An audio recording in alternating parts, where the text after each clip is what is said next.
Hai semua, pada video ini kita akan melanjutkan pembahasan untuk materi pseudocode, flowchart, dan scratch.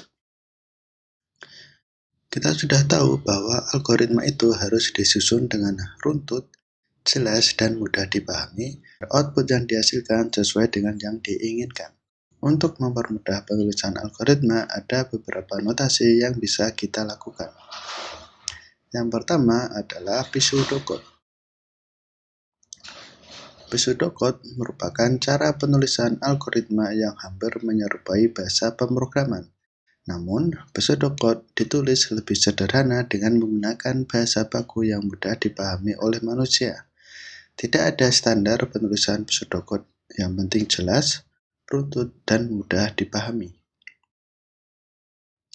Notasi kedua yaitu flowchart, atau bahasa Indonesianya sering disebut dengan diagram alir. Berbeda dengan pseudocode yang berbasis teks, maka flowchart menggunakan grafis dengan simbol-simbol yang berbeda untuk menunjukkan proses dari algoritma tersebut. Penulisan flowchart harus dimulai dengan start dan diakhiri dengan end. Beberapa simbol yang paling sering digunakan adalah simbol start dan end, simbol pilihan atau decision, kemudian simbol input, dan simbol proses.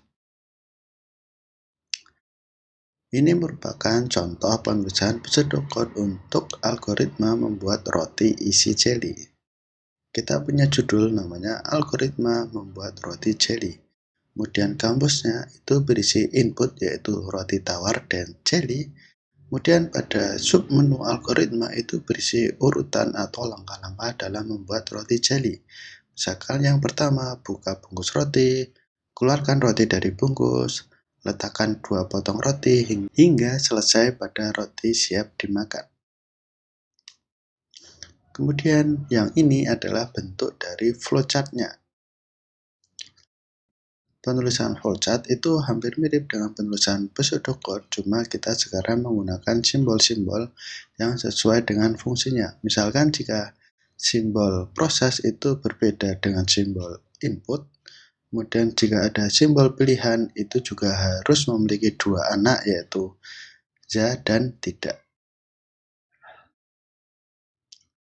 Nah, sekarang mari kita berkenalan dengan Scratch untuk mengimplementasikan kode kita. Scratch merupakan sebuah pemrograman berbasis blok yang dikembangkan oleh MIT dan dapat diakses di scratch.mit.edu. Pemrograman berbasis blok merupakan salah satu metode belajar pemrograman paling mudah karena kita bisa membuat suatu aplikasi dengan hanya menggeser blok-blok yang sesuai. Mari kita langsung praktekkan saja. Untuk membuka Scratch, maka kita buka URL scratch.mit.edu. Nah, ini adalah tampilan dari website Scratch. Create stories, game, and animation, share with others around the world. Kemudian jika belum punya akunnya, silahkan join. Silahkan bikin username, kemudian create password, itu bebas terserah. Tapi jika sudah punya akun, silahkan bisa langsung sign in.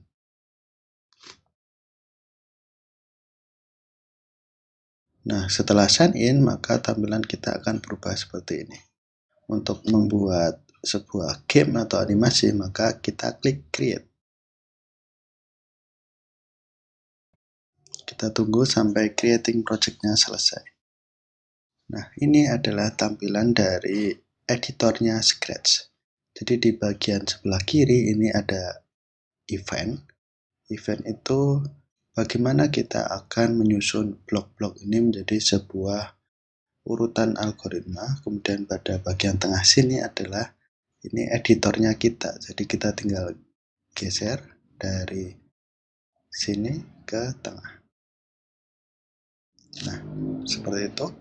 Kemudian pada bagian kanan ini adalah output dari apa yang akan kita hasilkan nanti. Pada defaultnya itu hanya ada 1 sprite.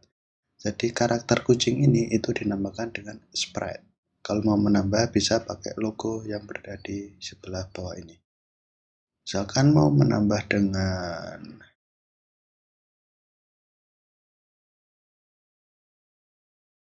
kepiting, ya. Nah, kita bisa juga atur seperti ini.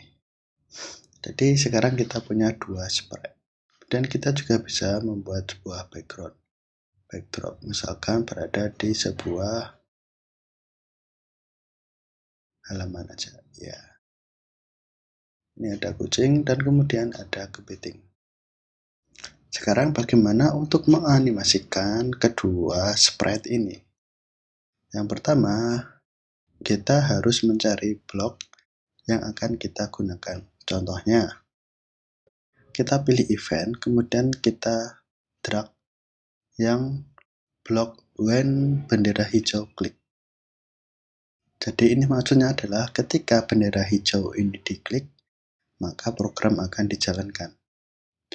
Tapi sebelum itu, mari kita lihat di sini ada logo kepiting, ada gambar kepiting. Berarti blok ini itu digunakan untuk menggerakkan kepiting. Misalkan kita mau menggerakkan kucing, klik dulu kucingnya, maka di sini akan berubah menjadi kucing. Yang ini, kemudian saya akan membuat kucingnya itu berjalan sebanyak 30 step. Kalau saya jalankan, ya, jalan, dik, dik, dik, dik. Berarti kucingnya itu akan berjalan sebanyak 30 step setiap kali bendera hijau ini dijalankan.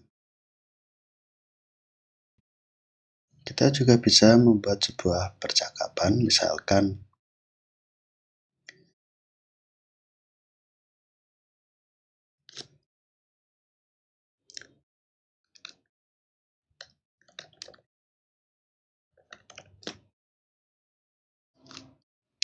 seperti kucing itu dia akan berkata halo kepiting selama 2 detik.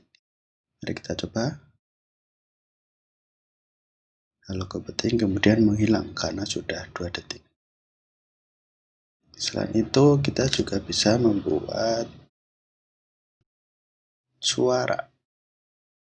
Untuk membuat suara, kita pilih pada bagian sound dan drag salah satu. Ketika ini diklik, maka dia akan berbunyi meow.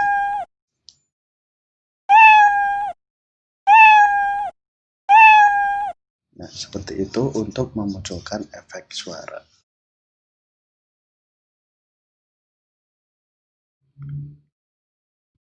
Nah, di bagian sini itu banyak sekali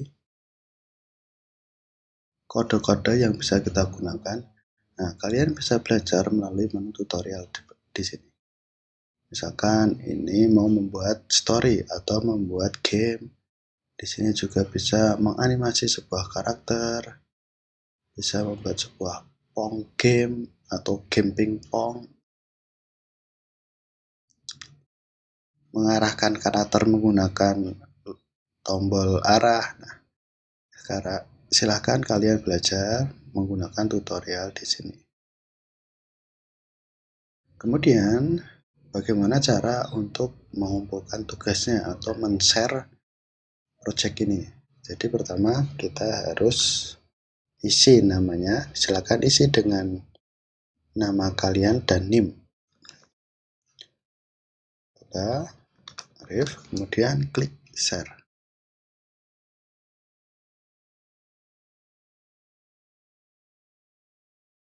Nah, di sini ada tulisan copy link. Silakan copy linknya, copy, kemudian kumpulkan pada tugas akhir materi 1 pada Open Learning. Nah, kalian juga bisa memodifikasi Scratch yang sudah ada. Caranya silakan klik explore.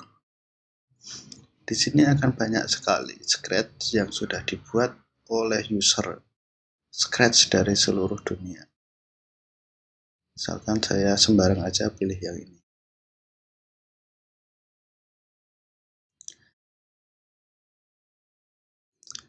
Untuk mengetahui kodenya atau mengetahui programming bloknya, silakan klik See Inside. Di sini akan muncul seperti ini. Jadi kita bisa mengetahui blok yang digunakan oleh aplikasi Scratch yang ini. Nah, kalian bisa memodifikasi Scratch yang udah jadi ini disesuaikan dengan keinginan kalian. Yang penting, jika kalian itu memodifikasi, maka jangan lupa sertakan sumbernya. Sekian video kali ini, terima kasih. Sampai jumpa.